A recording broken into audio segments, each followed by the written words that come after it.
Si vous vouliez empêcher l'Afrique de devenir une superpuissance, vous n'auriez pas besoin d'inventer une nouvelle stratégie. Le plan a déjà été écrit, testé et perfectionné au fil des siècles. Vous commenceriez par vous assurer que l'Afrique ne s'unisse jamais. Le moyen le plus simple de le faire est de maintenir les gens divisés selon des lignes ethniques, tribales et religieuses. S'ils commencent à travailler ensemble, rappelez-leur les griefs passés. Ravivez les vieilles blessures, financez les mouvements séparatistes, maintenez les différends frontaliers non résolus. Assurez-vous qu'à chaque fois qu'ils font un pas en avant, ils en font deux en arrière parce qu'ils sont trop occupés à se battre entre eux. Vous installeriez des dirigeants qui servent des intérêts étrangers, pas leur peuple. Trouvez les plus corrompus, les plus facilement manipulables, ceux qui désirent la richesse et le statut plus que le progrès. Offrez-leur le pouvoir en échange de leur loyauté. Si un leader émerge qui se soucie réellement de l'Afrique, débarrassez-vous de lui. Assassinez-les si nécessaire. Mais si c'est trop compliqué, déstabilisez simplement leur gouvernement et soutenez un coup d'État. S'ils parlent de nationaliser les ressources, faites-en un exemple. S'ils essaient d'unir l'Afrique, éliminez-les avant que l'idée ne se propage. Vous maintenez l'Afrique économiquement faible en vous assurant qu'elle ne s'industrialise jamais. Laissez-les exporter des matières premières, mais ne les laissez jamais les transformer eux-mêmes.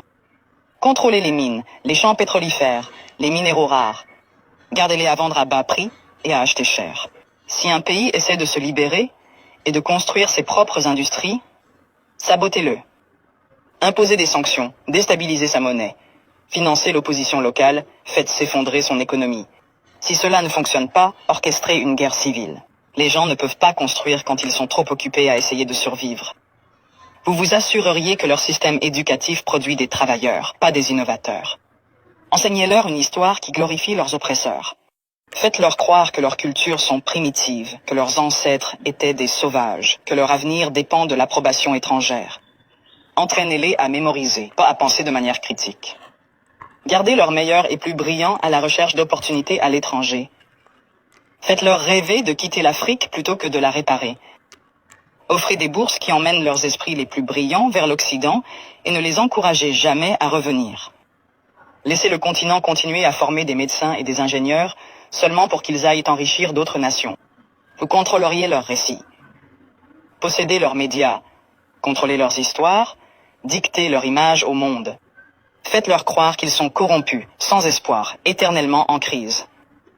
Inondez leurs écrans de pornographie de la pauvreté et de zones de guerre. Montrez-leur des publicités caritatives qui leur font croire qu'ils sont impuissants, sans l'aide étrangère. Minimisez leur réussite. Transformez leur victoire en incidents isolés. Si un pays africain développe une innovation révolutionnaire, attribuez le mérite à un investisseur étranger. Si un dirigeant africain met en œuvre une politique réussie, présentez-la comme une anomalie plutôt qu'une preuve de compétence. Vous vous assureriez qu'ils restent dépendants, les noyer dans la dette. Offrir des prêts avec des conditions impossibles. Les forcer à tout privatiser pour que des entreprises étrangères possèdent leur eau, leur électricité, leurs terres.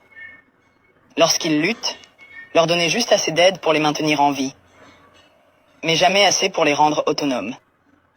Utiliser des œuvres de charité pour créer une culture de dépendance plutôt que de résilience. Les faire penser que l'intervention étrangère est nécessaire, qu'ils ne peuvent pas résoudre leurs propres problèmes, qu'ils ont toujours besoin d'aide de l'extérieur.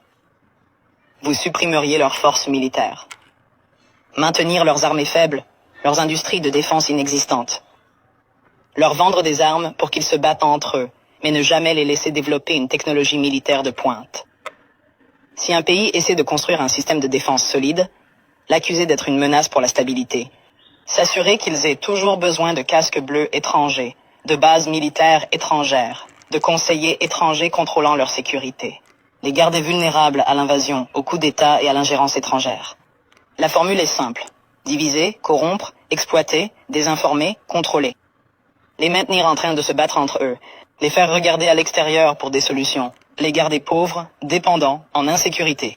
S'assurer que chaque tentative de se libérer rencontre une résistance si forte que la génération suivante y réfléchisse à 2 fois avant d'essayer à nouveau. Ce n'est pas une théorie, c'est l'histoire. La vraie question n'est pas comment empêcher l'Afrique de devenir une superpuissance. C'est comment l'Afrique peut briser le cycle, malgré tous les efforts pour la maintenir à terre.